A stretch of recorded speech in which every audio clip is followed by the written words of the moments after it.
Čiuliai, iškart traukiu jūs į veiksmą. Mes ką tik įsikrovėm pergalės medieną. Ir šitą vietą aš jums kaip žadėjau, sprendimai, dėl ko jie tokie ir panašiai. Šitą stadiją aš jau praleidau, kaip matot, jau yra padarytas sprendimas. Mes pergaliai naudosim kalibruotą ir klijuotą medieną. Pušis, pušelė, dėl ko toks sprendimas. Iškart pradėkim, žiūrėkit. Daryti tokius statinius pergalės galima rinktis iš 3 variantų. Vienas tai yra egzotika pergalė kietmedis. Ir šitoje vietoje aš rekomenduočiau man tokį variantą, kad vienas stabiliausių tai yra padukas medis. Tikrai tai būtų ekskliuzyvas, labai gražus medis, kuris nupilkėja, šviesiai pilkas ir jisai stovėjo 25 metus be jokios priežiūros, stabiliai, gražiai, viskas fai. Antras variantas – termomedis, termopušis, išterminta, negyva pušis, stabili, nesideformuoja, nesisukioja ir kiek mes padarė tokių gaminių, tikrai ilgalaikis produktas, tik tai, kad jisai irgi nupilkėja, pasidaro tokios rumšiškis. Jeigu tas netenkina prie bendro jūsų vaizdo namo, tada jau reikalauja ir priežiūros. Ir trečias variantas – tai yra pušis. Pats paprasčiausias, pats pigiausias variantas, bet reikalaujantis šiek tiek daugiau priežiūros. Dabar, kodėl būtent pasirinkta pušis? Dabar, kaip matėt, tai yra pakankamai didelis objektas su daug dedamųjų dalių.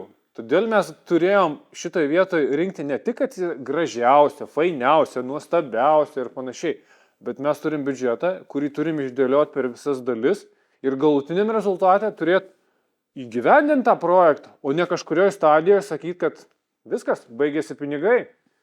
5 metai stovėjo tas projektas toksai, nei skustas, nei luptas, dar 5 stovės.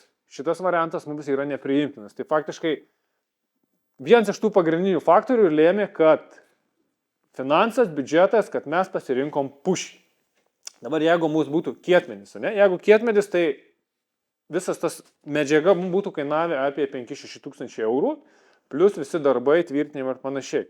Termomedis, kur kas pigiau, apie 3-4 tūkstančiai medieną, o su paprastu medžiu mes įsitekom, mums kainavo 1800, bet šitoj krūvoj dar buvo ir makaronai, pavadinkim, tie, kurie bus sienelio šiltinimui naudojami.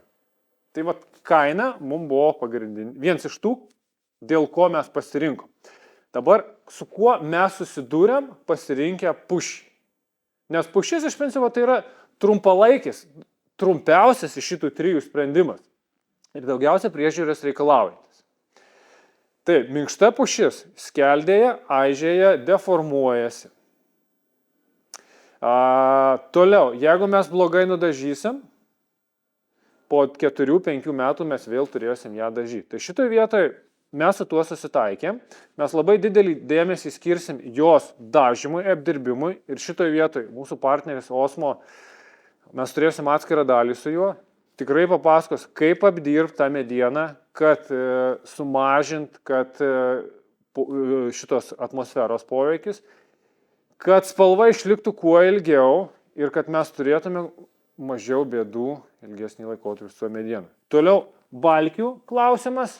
Kad jie nesisukiotų ir nesideformuotų, mes pasirinkom klijuotą medieną. Klijuotas medis, tai jisai pirmas dalykas, kad jis gerai suklijuoti, jisai turi būti sausas, išdžiovintas. Toliau, naudojami lauko poliuretaniniai klijai B4. Nes esu matęs tokių istorijų, kai lauko gaminiuose klijuota mediena atsisluoksniuoja. Reikia atkreipti dėmesį, yra vidaus ir lauko darbams skirta klijuota mediena. Tai va tai klijavimas garantuoja, kad tu turi jau gerą džiovintą medieną. Ir antras dalykas, kad tie besikraipimai, nes yra klijuota mediena yra eliminuoti. O tašai naudojami iš kalibruotos C24 atrinktos medienos. Mums labai svarbu, kadangi matysit, yra daug suleidimo darbų, tikslus matmenys. Tai va, mediena. Dabar partneriai, kurie mums pateikė šitą medieną. Medžio bitės. Visuose darbuose ten, kur mums reikia minkštos medienos gaminių. Tai yra vakuuminiu būdu impregnuotos lentos, balkiai, karkasai, dailylentės, daug gaminių. Medžio bitės yra mūsų partneris numeris 1. Kodėl? Gal sakyčiau, 3 pagrindiniai faktoriai, 3 pagrindiniai dalykai, kurie lemia mūsų apskritai partnerių pasirinkimą. Pirmas dalykas, tai yra logistika. Man užtenka nusiųsti pasiūlymą, gaunu atsakymą, pasakiau laiką, kada turi būti gaminys, adresu, kurio turi būti pristatyti.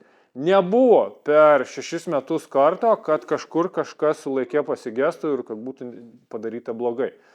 Antras dalykas – lengvas bendravimas su žmonėm. Aš dirbu su tais pačiais vadybininkais, kurie dirbo jau tuo metu, kai tik aš pradėjau savo terasinį karjerą. Trečias dalykas – tai yra aukščiausias klasės servisas. Dabar šitoje vietoje sakysit, atsirastų drakonų, kurie sakys, ne, nusipirkau iš medžio bičių, ten buvo nekokybiška, susisukę ir su kokius nesąmonės. Žiūrėkit, dabar su medžio gaminiais kokia yra situacija. Yra tiekėjas medžio bitės. Jie ima produkciją iš kito tiekėjo, kuris perdirba tą medieną ruošinį, kuris taip pat turi savo tiekėją, kuris kerta miškus ir veža jam žaliavą.